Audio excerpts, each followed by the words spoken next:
First of all, my name's Swigart. I'm with Willis.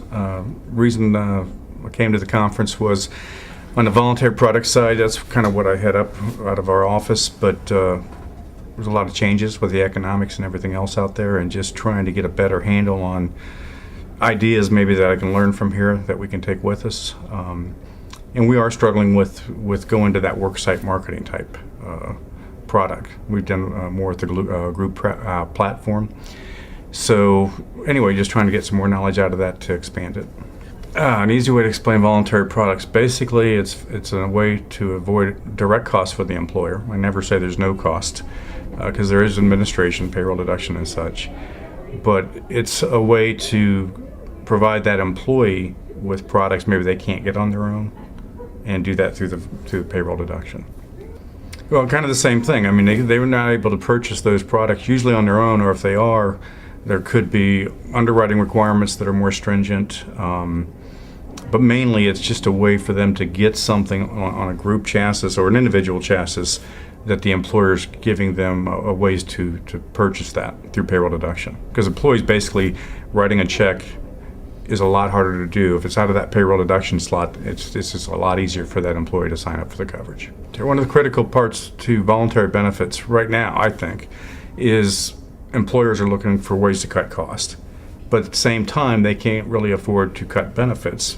I mean, the employees are already suffering, whether it's wage cuts or whatever that is.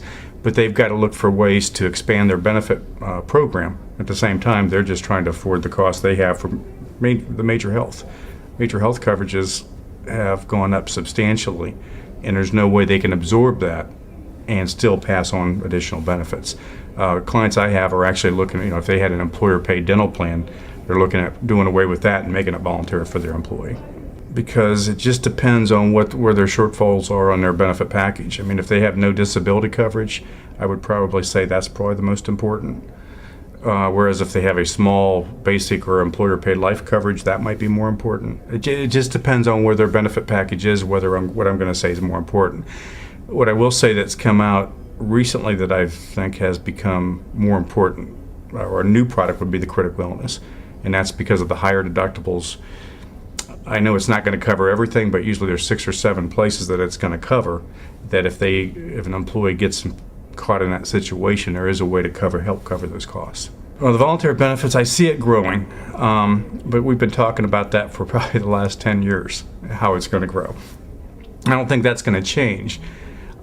This year, it has not grown, but I think it's more of an indecision on the employers, kind of worried about making any kind of a change. But going forward, who knows what's going to happen with national health care or whatever they come out with this. But I think no matter what, voluntary benefits are going to just continue to increase. Just because the employers are looking for, like I said, ways to cut costs, that's not going to change. Everything you read now, it's going to be another 5 years, 10 years before our economy really turns around.